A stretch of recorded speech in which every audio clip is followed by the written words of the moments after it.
सवाल जनताको, जवाब नेताको। मलाई त पुरा विश्वास सम्भव छ ओके। जबसम्म भारतीय संविधानमा आर्टिकल 3 रहन्छ तबसम्म छुट्टै राज्यहरू बनिन्छ। माइनस इलेक्सन एजेन्डा हुनुपर्छ यो मागको लागि चाहिँ। जनता बलियो हुनु पर्यो नि, नेता अलिक कमजोर हुनुपर्छ। यहाँ त नेता बलियो छ, जनता कमजोर छ। किन कमजोर छ भने चाहिँ जनता आफू चाहिँ युनाइटेड छैन नि त। हाम्रो फ्युचरको डिटर्मिनेसन चाहिँ हामी आफै नै गर्न सक्नुपर्छ। हाम्रो एस्पिरेसन के हो भन्दाखेरि बङ्गालबाट छुट्टिने हो, किनभने यो चाहिँ हाम्रो लागि नेसेसिटी हो, इच्छा होइन, आशा, डिजायर होइन यो, तर दिस इज अ नेसेसिटी। किनभने हाम्रो एक्जिस्टेन्सको क्वेसन छ यहाँ। भावना चाहिँ यो युजलेस हो भन्ने कुरामा चाहिँ म मान्दिनँ ओके। किनभने भावनाले नै चिजहरूको सृजना गर्छ। यसले त्यो चुनाउने वा विभाजन गराउने चाहिँ हामीलाई चाहिँ। अगर नेताले धोका दिए खण्डमा, नेताले कुनै सठिक काम नगरे खण्डमा चाहिँ जनताले फेरि आफ्नो फोर्स युज गर्न सकोस्। सवाल जनताको, जवाब नेताको। नमस्कार, हाम्रो वार्ताको दोस्रो कडीमा अहिले हामी आएका छौँ। हामीसित आज चर्चामा हुनुहुन्छ श्री प्रभाकर देवान, कालेबुङका वरिष्ठ अधिवक्ता, साथसाथै सामाजिक चिन्तक अनि बुद्धिजीवी अहिले हामीसित हुनुहुन्छ। सर, हाम्रो यो चर्चा कार्यक्रम, हाम्रो वार्तामा तपाईँलाई स्वागत हामी जनाउन चाहन्छौँ सर है। सर, यो जुन प्रकार अहिले हामी यही कुरो समाजका जति पनि अग्रजहरू छन् उहाँहरूबाट एउटा विचार हामी अघि ल्याउने प्रयास गरिरहेछौँ यो कार्यक्रम मार्फत कि आज हाम्रो पहाड जुन अवस्थामा छ है, हिजोलाई एकछिन हामीलाई भुलेर आज जुन अवस्थामा छ, अब आगामी दिनका जुन हाम्रो बाटोहरू के कस्तो हुनुपर्ने भन्ने कुरालाई लिएर नै तपाईँकोमा हामी आएको छौँ। र विशेष गरी 2021को चुनाव पनि आउँदैछ। चुनाव यस्तो खालको एउटा घटना हुन्छ, एउटा राजनैतिक घटना हुन्छ जसले केवल राजनीति मात्र होइन, सामाजिक परिपाटीलाई पनि कहीँ न कहीँ यसले नयाँ दिशा दशा दिने गर्दछ। त्यस कारणले गर्दाखेरि सामुन्ने चुनाव छ, कहीँ न कहीँ एउटा परिवर्तन, त्यहाँदेखिको एउटा नयाँ अर्कै प्रकारको एउटा दिशा दशा अथवा त्यो खालको परिवेश माने सिर्जना हुने कहीँ न कहीँ सम्भावना छ। के देख्नुहुन्छ सर आजको तारिकमा हाम्रो पहाडलाई कुन अवस्थामा पाउनुहुन्छ, अनि त्यो आगामी इलेक्सन पछिको हाम्रो पहाडको अवस्था के कस्तो हुन जाने सम्भावना छ, त्यसबारेमा तपाईँको दृष्टिबाट अलिकति तपाईँको विचार अलिकति जान्न पाउनु सर। यो अब चुनाव त 5 वर्ष आउँछ होइन, 5 वर्षमा घरिघरि इलेक्सन आइबस्छ। बिचमा फेरि इस्तिफा दियो एमएलएहरूले भने फेरि चुनाव हुन्छ, त्यो त हामीले अनुभव भइरहेको कुराहरू हो कि। हाम्रो अब पहाड भन्दाखेरि पनि अब के भन्नु, अब तराई डुवर्स पनि यसमा सामेल नै छन् होइन। र यसको हाम्रो परिस्थिति अलिकति हाम्रो राज्यको अन्य जग्गाभन्दा अलिकति भिन्दै स्थिति छ है, त्यो सबैलाई याद भएको कुरा हो। र यो भिन्दै स्थिति भएको कारणले हामीले सोच पनि भिन्दै हुनुपर्छ भन्ने जस्तो मलाई लाग्छ। जस्तो अब यो चुनाव आउँछ प्रत्येक साल, प्रत्येक 5 वर्षमा आउनु जानु त्यस्तो भइराखेकै छ कि। त्यो भए तापनि विशेष रूपले चाहिँ हाम्रो यो भागको विशेष केही कुरो भएको जस्तो लाग्दैन। किनभने मुख्य मान्छेको जुन चाहिँ एस्पिरेसन छ मान्छेको, त्यो सबैलाई थाहा छ के हो मुख्य एस्पिरेसन्स भन्ने कुरो चाहिँ, त्यो थाहा छ। जबसम्म त्यो कुरोलाई छिनाफाना हुँदैन तबसम्म यो 200 असमञ्जसकै जीवन नै हाम्रो रहन्छ पहाडको चाहिँ, मलाई जसम्म लाग्छ होला। अनि अब आउँदो चुनावको तपाईँले कुरा गर्नुभयो अघि, हाम्रो चुनावको थुप्रै अनुभवहरू छ चुनावमा है। कसैले के भनेर चुनाव लड्छन्, कसैले के भनेर चुनाव गर्छन्, कसैले त्यो चुनाव लड्दाखेरि जुन दिएको वचन पुरा गरेन, त्यो त हामीलाई सबै अनुभव छँदै नै छ। तर त्यो पहिला भएको कुरालाई गरेर त्यसको अलिकति एउटा रेफरेन्स मात्रै हो। र आउँदो चुनावमा अगर यो इलाकाको, यहाँको मानिसहरूको, यहाँको जातिहरूको अगर साँच्चै नै कल्याण हुनु हो भने म त भन्छु सर्वप्रथम त जम्मै राजनीतिक पार्टी एक भयो भने चाहिँ असल हुने थियो। र सबैजनालाई एक भएर एउटा कन्सेन्सस क्यान्डिडेट भयो भने चाहिँ मेरो विचारमा अलिकति राम्रो बाटोतिर सठिक बाटोमा जाइन्छ कि जान सक्छौँ कि हामी भन्ने लाग्छ। हुन त त्यो कुरो जब चुनाव आउँछ चुनावमा त्यो सब हुने पोसिबिलिटी चाहिँ हुँदैन, कुरा मात्रै हुन्छ। त्यहाँदेखि चुनाव ठक्क आउने बित्तिकै चाहिँ चुनावमा फेरि हाम्रो विभाजन भइहाल्छ हगि। त्यो चुनाव नै विभाजन गराउने चाहिँ हामीलाई चाहिँ मैले देखेको चाहिँ अहिलेसम्म देखेको चाहिँ चुनावले विभाजन गर्छ। तर यसमा अब हामीले चाहिँ के हुन्छ भने के गरिरहेको छौँ भने जहिले पनि कि नेताहरू चुनिन्छन्, अन्त नेताहरू त घरमा आएर अब नमस्ते गरेर पार्टीको मान्छे नमस्ते गरेर त्यहाँदेखि भोट लान्छन् हगि। त्यहाँदेखि भोट जितिसकेपछि त्यहाँदेखि जनता गएर फेरि नमस्ते गर्नुपर्छ। स्थिति त यस्तो भएको छ अहिले हाम्रो यहाँ त कि नेतासँग जनता डराउनुपर्छ होइन।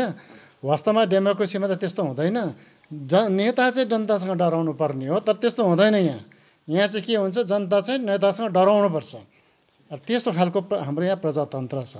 र हामीले सृजना कस्तो तयारी गर्नु सक्छ भने अब प्रतिनिधि त डेमोक्रेसीमा पठाउनै पर्यो। यस्तो गर्नु सक्नु पर्यो कि जनता चाहिँ बलियो हुनु पर्यो। मेरो हिसाबमा चाहिँ जनता चाहिँ जहिले पनि बलियो भएर जनता जो बलियो छ भने मात्रै नेतालाई काम गराउनु सक्छ नि त। जनता बलियो भन्नुको मतलब जनता एक हुनु पर्यो। एक हुनु पर्यो, जनता एकमुष्ट हुनु पर्यो। एक छ भने चाहिँ जनताको त्यो बलियो जनता छ भने मात्रै नेतालाई कता काम लगाउनु पर्ने कता नलगाउनु पर्ने त्यो चाहिँ जनताले गर्नु सक्छ। त्यो हिसाबको सोचाइ चाहिँ हाम्रो जनताको आउनुपर्छ भन्ने मलाई लाग्छ।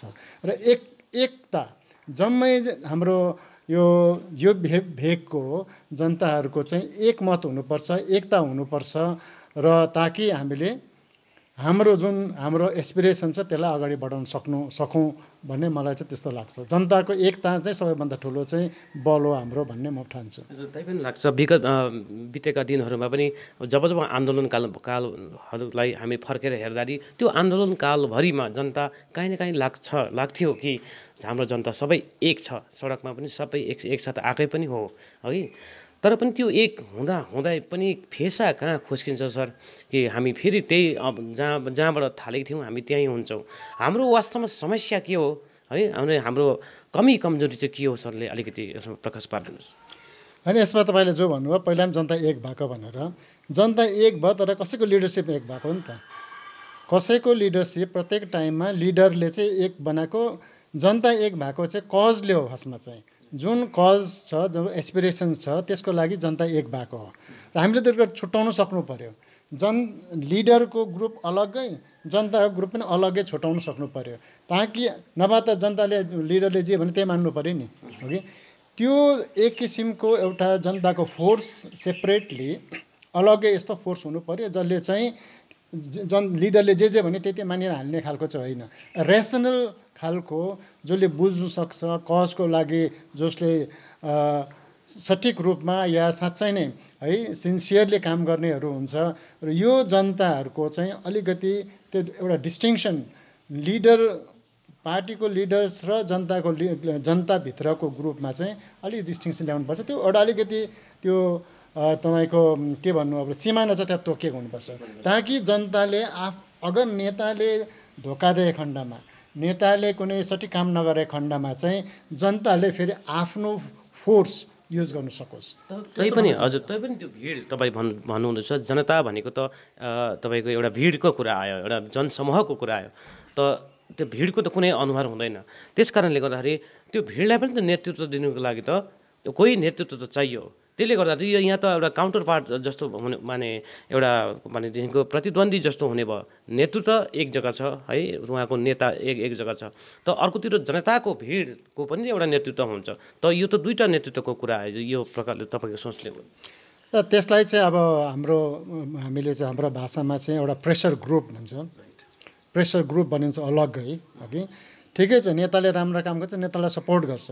तर नेताले राम्रो काम गरेन भने, अगर नेतालाई हामीले रिजेक्ट गर्नु पऱ्यो भने यो प्रेसर ग्रुपले रिजेक्ट गर्न सक्नु पऱ्यो। त्यो सेपरेटली हुनु पऱ्यो। यो चाहिँ जस्तो तपाईँलाई एउटा इक्जाम्पल दिन्छु म तपाईँलाई। अब त्यो लामो कुराहरू जस्तो हुन्छ। अस्ट्रेलिया भन्ने जो देश छ है, यो त अब के अरे एउटा कन्टिनेन्ट नै हो। अस्ट्रेलियनको गभर्मेन्ट कसरी चल्छ त त्यो तपाईँले पनि यसो हेर्नुहोस्। अस्ट्रेलियामा जो सिटिजन्स जो त्यहाँ के भन्छ सिटिजन्स एउटा फोरम्स हुन्छ, मैले नाम अहिले मलाई ठ्याक्क मनमा आएन। र त्यो सिटिजन्सको जो अर्गनाइजेसन छ सिटिजन्सको अर्गनाइजेसन चाहिँ गभर्मेन्ट कन्ट्रोल गर्छ। पार्टी त छँदैछ तर सिटिजन्स त्यो जुन चाहिँ राइट्स हुन्छ सिटिजन्सको जो फोरम हुन्छ सिटिजन्सको जुन चाहिँ अर्गनाइजेसन हुन्छ त्यो अर्गनाइजेसनले चाहिँ डिपेन्ड गर्छ कि गभर्मेन्ट कतापट्टि ढल्छ या रहन्छ रहँदैन, गभर्मेन्टले के गर्नुपर्ने नगर्नुपर्ने इन्डाइरेक्ट कन्ट्रोल चाहिँ त्यो सिटिजन्सको हातमा हुन्छ। त्यस्तो अगर हामीले सोचेर सठिक ढङ्गमा बनाउन सक्यो भने चाहिँ मलाई जहाँसम्म लाग्छ त्यो पोसिबल छ। तर यो त तपाईँले जुन भन्नु हुँदैछ यो त कुनै एउटा आजाद मुलुक जस्तै भन्नुहोस् अस्ट्रेलिया एउटा अलग्गै कन्टिनेन्ट हो, महादेश हो है।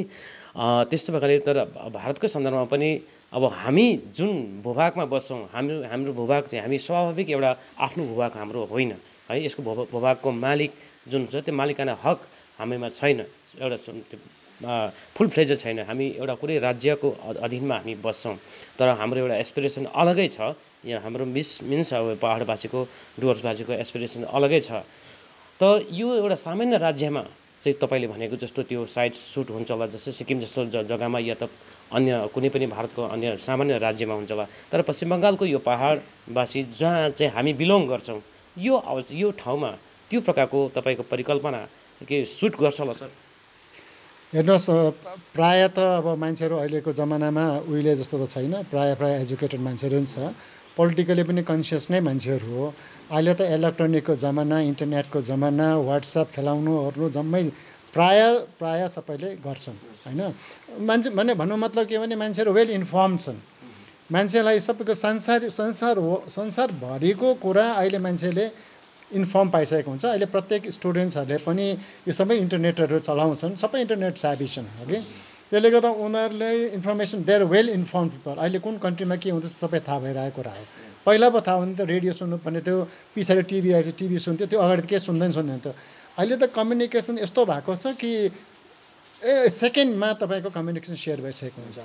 र यो परिस्थितिमा जस्तो अहिले अब के आइडिया सेयर गर्नु पऱ्यो, अहिले वाट्सएप ग्रुप बनाउँछ मान्छेले, फेसबुक बनाउँछ, अब दुनियाँभरिको चिजहरू आएको छ नि त इलेक्ट्रोनिक मिडियामा होइन। यसरी आइडिया सेयर गऱ्यो भने त्यो हुँदैन भन्ने मान्छे लाग्दैन। तर अगर कसैले के कुरो गर्नु चाहन्छ भने पहिला त एउटा सिन्सियरिटी हुनु पऱ्यो, डेडिकेसन हुनु पऱ्यो, अन्त त्यो त लाग्नु पऱ्यो नि। अब म चाहिँ सिलगढी गएको मान्छे, एउटा विशेष कामले गएको के अरे, त्यहाँदेखि म अलगढातिर लागेँ भने त्यो सिलगढी पुग्दैन नि होइन। सिलगढी पुग्ने त अब त्यो ठानेर मोटर स्ट्यान्डमा गाडी चढेर सिलगढीको गाडी चढ्नु पऱ्यो नि। त्यो गाडी चढ्ने मान्छे ठानेर सिलगढी पुग्ने मान्छे त पुग्नु सक्छ नि, तर अल्मलिनु खोज्यो भने त कहिले पनि पुग्दैन। तर यसलाई माने ध्यान दिएर अगर गर्नु चाहेर गर्नु कोसिस गऱ्यो भने मेरो विचारमा इम्पोसिबल कुरा चाहिँ होइन। अब अलिकति रियालिटीमा जो घटना भयो है, रियालिटीमा अलिकति आउँछ। 2019को इलेक्सनलाई एकछिन फर्केर हेरौँ। 2000 इलेक्सन जुन जनादेश दियो, विशेष गरी हाम्रो पहाडबाट है लोकसभा चुनावमा जुन जनादेश दियो, त्यो जनादेश यस्तो खालको त्यति बेलाको अब भयो, एउटा टिएमसी पार्टी अनि उनका एलायन्सहरू, अनि अर्कोतिर बिजेपी पार्टी अनि उनका एलायन्सहरू, यही दुईवटा ध्रुव बिचमा लडाइँ भएको थियो है, एउटा प्रतिद्वन्द्विता भएको थियो। अनि चुनाव परिणाम जे पनि आयो त्यो सबैलाई थाहा भएको कुरो। त्यो जनादेश जुन आयो 2019मा, त्यो जनादेशबाट हामीले के पाठ लिन्छौँ अनि त्यो जनादेशले के बताइरहेको छ सर? हेर्नुहोस् तपाईँले पार्लियामेन्ट इलेक्सनको कुरा गर्नुभएको होइन। पार्लियामेन्ट इलेक्सनमा चाहिँ के भयो भने जो सरकार छ, अब त्यो सरकार अब कुनै चिज सहुलियत दिनु या कुनै पनि तपाईँको मागलाई पुरा गर्नु हो भने त्यो त अब सरकारले नै गर्छ होइन। त सरकारले गर्नु हो भने अब सरकारकै जो सरकार बनिँदैछ त्यही पार्टीकै प्रतिनिधि पठाउनु अब त्यो चाहिँ एउटा बुद्धिमानी काम हो मेरो हिसाबमा चाहिँ। किनभने विरोधी दल पठायो भने काम हुँदैन होइन। त्यसकारण चाहिँ त्यो साँठगाँठ गरेर पठाउनु त्यो सायद मेरो हिसाबमा त्यो एउटा जरुरी थियो। अर्को कुरो पार्टीको तपाईँको जो इलेक्सन मेनिफेस्टो हुन्छ त्यो पनि हेरिन्छ। र गत इलेक्सन 2019को इलेक्सनमा अलिकति हामीलाई हाम्रो जो मागको विषयमा कन्सिडरेसन हुने खालको आशा देखा परेको थियो होइन त्यो इलेक्सन मेनिफेस्टोमा। त्यसले गर्दाखेरि चाहिँ यहाँका मानिसहरूले सबैजना मिलेर प्रायः सबै मिलेर यो भोट दिए ओके। तर जहाँसम्म यहाँ अहिलेको इलेक्सन छ 2021 हो, त्यो चाहिँ हाम्रो एसेम्ब्ली इलेक्सन हो। पार्लियामेन्ट्री इलेक्सन र स्टेट इलेक्सनमा एसेम्ब्ली इलेक्सनमा हाम्रो स्थितिमा फरक छ, धेरै फरक छ। ओके, त्यसले गर्दाखेरि चाहिँ मलाई चाहिँ लाग्छ यो आउँदो चुनावमा अब मैले एकमुष्ट हुने भनेर भने यद्यपि हुन सक्यो भने त बहुत राम्रो कुरा हुन्थ्यो, त हुनु त मुस्किलै होला। किनभने मेरो दृष्टिकोणमा चाहिँ अहिले त राजनीति चाहिँ एउटा करियर भएको छ, है, एउटा व्यापार पनि हो यो भएको छ र हामी त त्यसैमा होमिएर हामी बिग्रेको कारणमा त्यही नै हो। तर यो पालि होइन, सधैँको चुनावमा पनि हाम्रो परिस्थिति हेरेर चाहिँ मलाई जहाँसम्म लाग्छ साँठगाँठ होस् या जेसुकै होस्, तर रिजनल पार्टी जो छ, नेसनल पार्टी होइन त रिजनल पार्टीले नै प्रतिनिधित्व गऱ्यो भने चाहिँ उचित हुन्छ भन्ने मलाई लाग्छ। किन भन्दाखेरि चाहिँ रिजनल पार्टी हो भने डिसिजन मेकिङ आफ्नो हातमा हुन्छ। अब नेसनल पार्टीको हातमा गयो भने अब नेसनल पार्टीको डिसिजनमा निर्भर गर्नु पऱ्यो अनि हामीले त्यसलाई फलो गर्नु पऱ्यो। तर हाम्रो लोकल इस्युजलाई लिएर अगर लोकल डिसिसन गर्नु भने लोकल पार्टीले गर्नु सक्छ। त्यसकारण चाहिँ प्रतिनिधित्व चाहिँ हामीलाई चाहिँ मेरो दृष्टिकोणमा चाहिँ लोकल पार्टीले गर्यो भने चाहिँ असल हुन्छ भन्ने पनि तर पनि सर लोकल पार्टी त हामी लोकल पार्टीबाट निर्वाचित भएर गयो भने पनि हामी त्यहाँनिर अल्पसङ्ख्यामै हुन्छौँ। 292वटा सिटमा 3वटा पहाडको सिट छ, तराई डुवर्सको पनि 2-4वटा मिलाएर 7-8वटा सिट पनि होला अरे। तब पनि हामी अल्पसङ्ख्यकमा नै हुनेछौँ विधानसभामा, है। त्यस कारणले गर्दाखेरि हामी यहाँनिर जति नै एकमुष्ट भएर गए तापनि हामी त्यहाँनिर अल्पसङ्ख्यामा हामी हुन्छौँ, अघि। अन्त त्यहाँनिर जसले पनि शासन गर्छ हामी त जहिले पनि माने विपक्षी बेन्चीमा बस्नुपर्ने, है, तपाईँको अपोजिसन बेन्चमा बस्नुपर्ने अवस्था हुन्छ यदि हामी यहाँबाट गयो भने त्यसरी लोकल पार्टीबाट गयो भनेदेखिको। यदि माने राष्ट्रिय पार्टीबाट हामी इनकेस गयौँ भनेदेखिको र त्यो पार्टी विजय भयो भनेदेखिको हामी तपाईँको ट्रेजरी बेन्चमा हामी बस्नु नसकेको भने कमसेकम सत्ता पक्षको लहरमा हामी बस्न सक्छौँ। त्यस कारणले गर्दाखेरि हाम्रो बोली पनि त्यहाँदेखि अलिक माने बिग्ने सम्भावना हुन्छ। त्यस कारणले गर्दाखेरि अहिले जुन प्रकारले भन्नुहुन्छ विधानसभा जुन छ यो र लोकसभा चाहिँ अलिक अलग अलग हो भन्ने कुरा जुन छ। जस्तै बिजेपीले के हेर्दैछ कि 2021मा पश्चिम बङ्गालमा बिजेपीको गभर्मेन्ट हामी ल्याएरै छोड्छौँ अथवा आउँछ भनेर उहाँहरूको दाबी छ, है। टिएमसीको कुरा छ हामी नै रहन्छौँ भन्ने कुरा छ। तर जहाँसम्म जुन समीकरण तपाईँले देख्नुहुँदैछ पहिला त यो समीकरण जुन प्रकारको भएर आउँदैछ त्यसमाथि तपाईँको अलिक दृष्टिकोण राखिदिनुहोस्, त्यसपछि अलिक कुरा अगाडि बढाउनुहोस्। होइन, यसमा अब तपाईँले भन्नुभयो जो तल माइनोरिटी हुन्छ 3जनाको त के लाग्दैन, 4जना भएको थियो, एउटा त माइनस पनि भयो छिटै, हो कि। यस्तै हो यहाँको राजनीति त। र यस्तो हो कि ट्रेजरी बेन्चमा त सायद 2पल्ट मात्रै भयो, 3पल्ट भयो पहाडको प्रतिनिधि बसेको, त्यो तपाईँलाई थाहा छ कि छैन। उहिले 1962मा भएको थियो, हो। त्यति बेला डेपुटी मिनिस्टर भएको थियो हाम्रो एनबी गुरुङ, एनबी भाउ गोर्खा लिगबाट जित्नुभयो, तर उहाँले कङ्ग्रेस जानुभयो र डेपुटी मिनिस्टर हुनुभयो, होइन। त्यसै खरसाङमा पनि शिवकुमार राई हुनुहुन्थ्यो, होइन। त्यहाँदेखि एउटा पहिला युएलएफ गभर्मेन्ट भएको थियो, है, अर्ली 70sमा, ओके। त्यति बेला देवप्रसाद राई क्याबिनेट मिनिस्टर भएको थियो गोर्खा लिगबाट, युएलएफ भएको थियो त्यति बेला 14-15वटा पार्टी मिलेर बनेको, हो कि। अन्त अलिकति अचम्म लाग्दो कुरा चाहिँ के भने त्यहाँदेखि पछाडि पहिलो जो इलेक्सन भयो हाम्रो गोजममोको टाइममा त्यति बेला सायद डाक्टर हर्कबहादुर पहिलाबादी जित्दाखेरि उहाँ त्यति बेला उहाँहरू ट्रेजरी बेन्चमै बस्नु भएको थियो, अघि। तथापि उहाँहरू अलग्गै पार्टी भए तापनि सुन्नुमा आएको, मलाई त्यो थाहा छैन तर सुन्नुमा आएको। त मेरो यसमा मेरो विचार कस्तो छ भने तपाईँ ट्रेजरी बेन्चमा बस्नुहोस् या अपोजिसनमा बस्नुहोस् हामीलाई केही फरक पर्दैन, हामीलाई के फरक पर्नेवाला छैन त्यसले। कि पहिला पनि देवप्रसाद राई क्याबिनेट मिनिस्टर भने त क्याबिनेट मिनिस्टर हो नि, ऊ बस्दामा के फरक परेन, हो।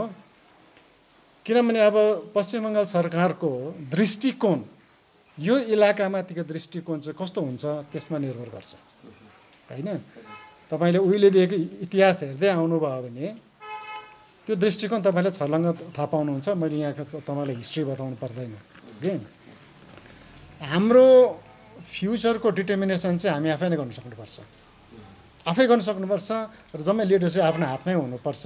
कसैले उठभन्दा उठ बसभन्दा बस भन्नेतिर लाग्यो भने चाहिँ सधैँ नै त्यस्तै हुन्छ, पहिला पनि लागेकै हो। त्यस कारण लोकल लिडरसिप नै हुनुपर्छ। हाम्रो लिडर पनि जनता पनि हाम्रै सँगै हुनुपर्छ ताकि कसैको इसारामा नचल्ने खालकै लिडरसिप चाहिँ हाम्रो यहाँ हुनुपर्छ भन्ने म चाहिँ ठान्छु। ओके, आम जनताको कुरा चाहिँ माने मुखबाटै म यो कुरा सोध्न चाहन्छु कि यसपालिको जुन इलेक्सन छ यो विकास केन्द्रित इलेक्सन हो या त मुद्दा केन्द्रित इलेक्सन हो? डेभलपमेन्ट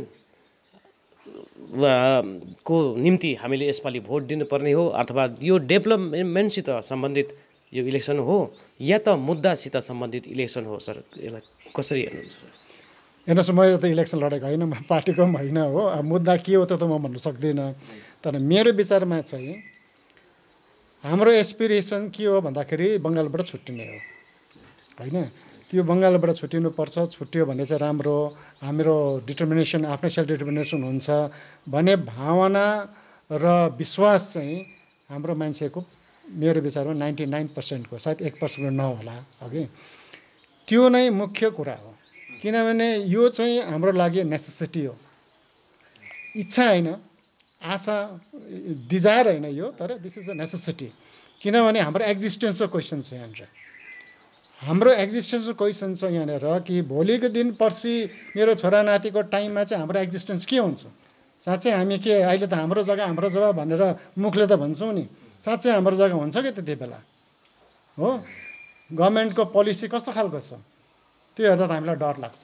हेर्नुहोस्, ओके, उहिले चाहिँ के अरे पोलिटिकल पार्टीहरूले मान्छेको भोट माग्नुको लागि भन्थ्यो तिमीहरूलाई नेपालमा खेद्छ है भनेर भन्थ्यो कि, तर रियालिटी चाहिँ नि मलाई चाहिँ डर लाग्छ। यस्तो स्थिति चाहिँ मलाई लाग्छ। त्यसले गर्दा चाहिँ मैले अघि भनेको लोकल पार्टी नै हुनुपर्छ। ओके, र हाम्रो जो मेन एस्पिरेसन छ त्यसैलाई मध्यनजर राख्ने प्रतिदिन नै हुनुपर्छ। त्यो भयो भने चाहिँ हाम्रो एउटा कमसेकम स्ट्यान्ड क्लियर हुन्छ। अझै एउटा म तपाईँलाई कुरा थप भनिदिन्छु। अब यहाँ हाम्रो पोलिटिकल पार्टीहरू मान्छेले के भन्छ, अब स्लोगन के छ हाम्रो, बङ्गालमा हामी बस्दैनौँ, बङ्गाल हाम्रो च्यानो भनेर अब यहाँ अब त्यो उहिलेदेखि भएको भयो। यो चाहिँ यो सब स्लोगन 1980मा आएको यिनीहरू चाहिँ स्लोगनहरू चाहिँ 80s मा 1980मा प्रान्त परिषदको स्लोगनहरू कसले बनाएको भन्नु भने सिके श्रेष्ठज्यूले बनाउनु भएको स्लोगन्सहरू, थुप्रो स्लोगन छ यस्तोहरू, त्यहाँदेखि सुरु भएको। अब बङ्गालमा बस्दैन भन्छ, बङ्गालमा चाहिँ कसरी छौ तिमी? एउटा त जमिन जोडिएर हो। अब ग्लोबल्ली तपाईँको के हुन्छ, ल्यान्डमास त जोडिएकै हुन्छ होइन। तर एउटा प्रजातान्त्रिक देशमा कसरी हुन्छ भने चाहिँ तपाईँको प्रतिनिधिबाट हो नि त। हामी एमएलए पठाएर एसएमएलए पठाएपछि हामी त्यहाँ कन्स्टिट्युसनल्ली लिगल्ली जोडियौँ नि हामी त्यहाँनिर होइन।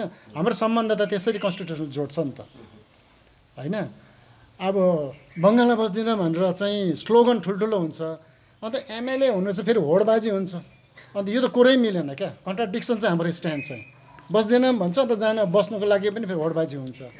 त मेरो भनाइ चाहिँ अगर तपाईँ बस्नु चाहनु हुँदैन भने तपाईँलाई सेपरेसन चाहिन्छ, अर्कै राज्य बनाउनुपर्छ हाम्रो कल्याणलाई भन्नुहुन्छ भने खासमा नजानु पर्ने हो। तर त्यस्तो परिस्थिति हुँदैन। नजानु भनेपछि भोट बहिष्कार जस्तो बहिष्कार पनि हुँदैन। बहिष्कार हामीले टेस्टेड हो भाइ।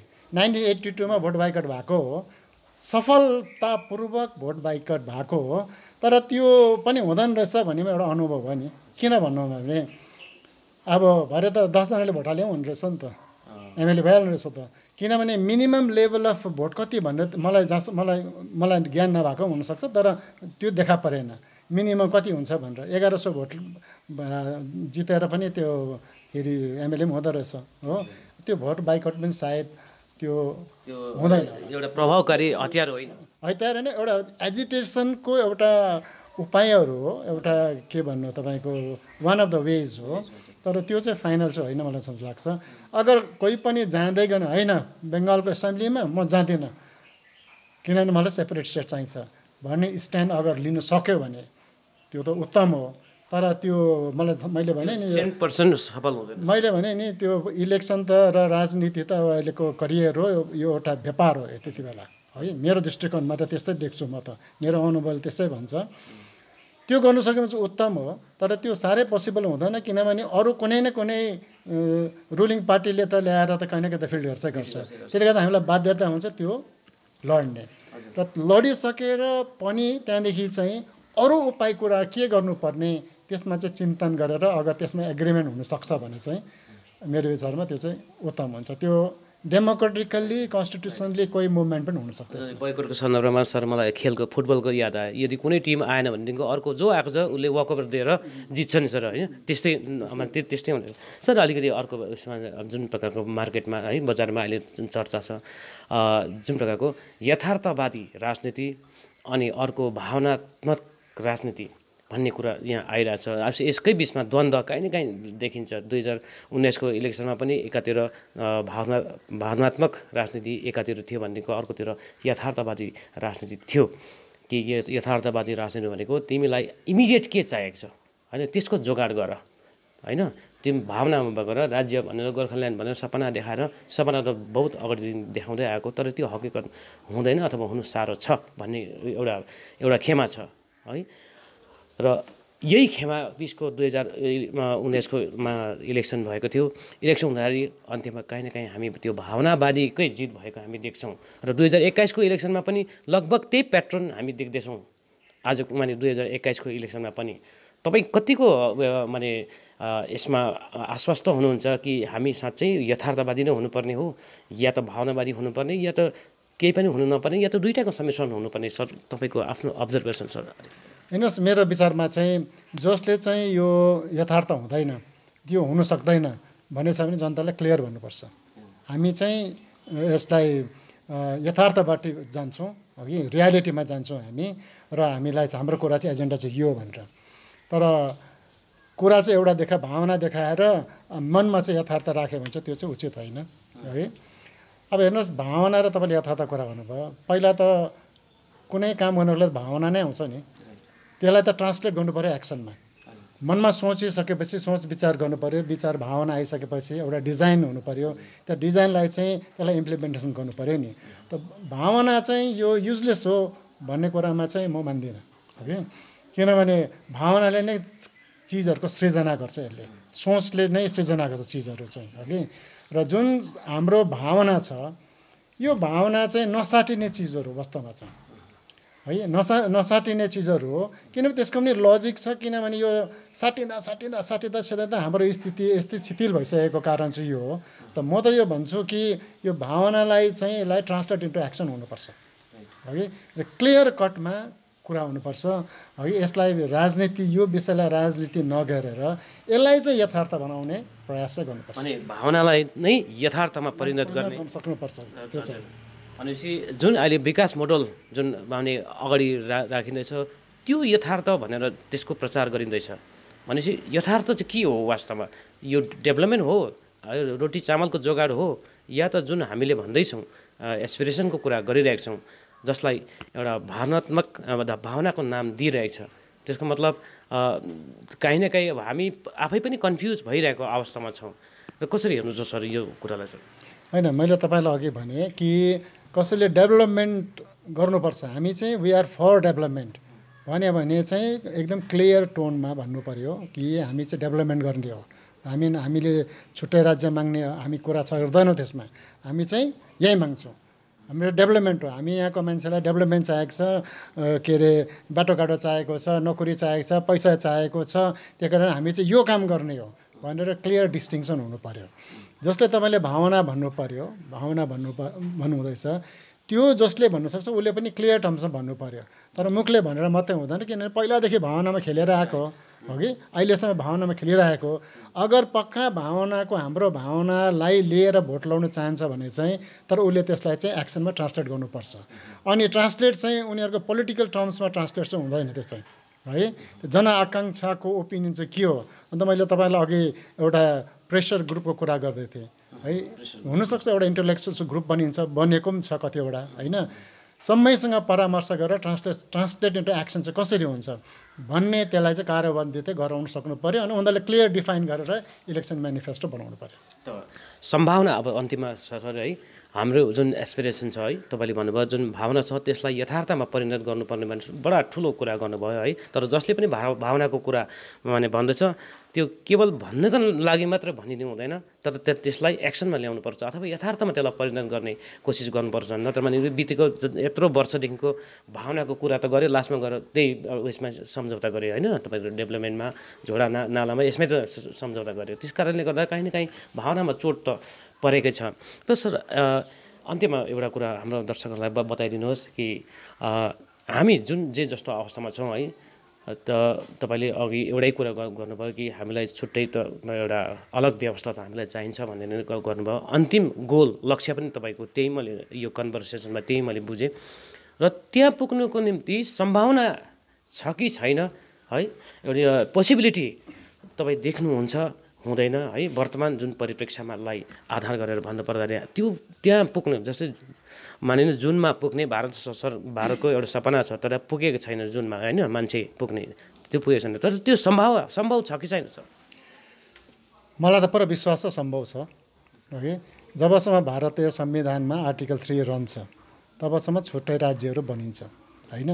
नयाँ राज्य बनिन सक्छ, दुईवटा राज्यलाई एउटा मिलाउन सक्छ, एउटा राज्यलाई दुईवटा बनाउन सक्छ, त्यो पोसिबिलिटी छ। अनि हाम्रो पनि त्यो हुने सम्भावना छ। हुने सम्भावना छ भने हुनसक्छ, तर त्यसको लागि म एउटा के भन्छु भने यो चाहिँ हामीले नेतामाथि पर्खिरह्यो भने चाहिँ कहिले पनि हुँदैन हो। जनता एक भएर माइनस इलेक्सन एजेन्डा हुनुपर्छ यो मागको लागि चाहिँ। कसैले त भन्छ पार्टी नभइकन इलेक्सन लड्ने कसरी हुनसक्छ भन्छ, त्यो हुनसक्छ किनभने मान्छेको force, people's force separately create हुनुपर्छ। कि नेताले त के गर्दैछ भने आज एउटा अघि तपाईँले भने भावनामा भोट जितेर गयो, भोलिपल्ट गएपछि त्यो भावना कता गयो त्यहाँदेखि डेभलपमेन्टको कुरा आयो होइन। यस्तो खालको लिडरसिप हो भने त कहिले पनि हुँदैन नि। त्यसकारण यस्तो नेताहरूलाई ठिक बनाउने त जनता त ठिक हुनु पऱ्यो नि त, जनता बलियो हुनु पऱ्यो नि। नेता अलिक कमजोर हुनुपर्छ, यहाँ त नेता बलियो छ, जनता कमजोर छ। किन कमजोर छ भने चाहिँ जनता आफू चाहिँ युनाइटेड छैन नि त।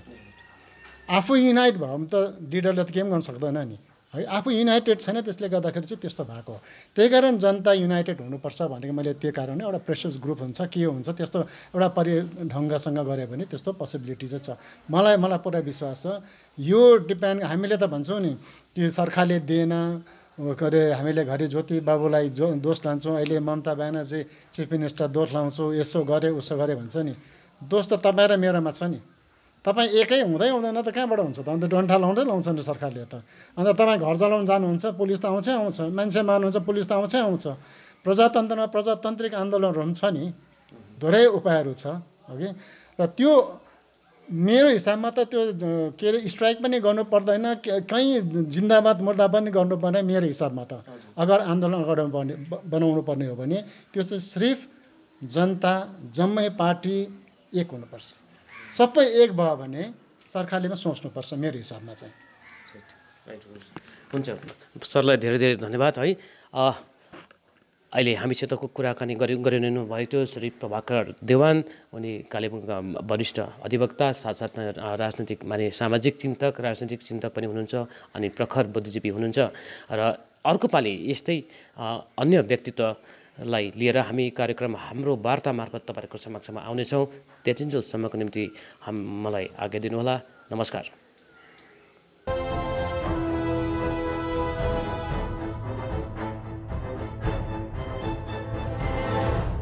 सवाल जनताको, जवाब नेताको।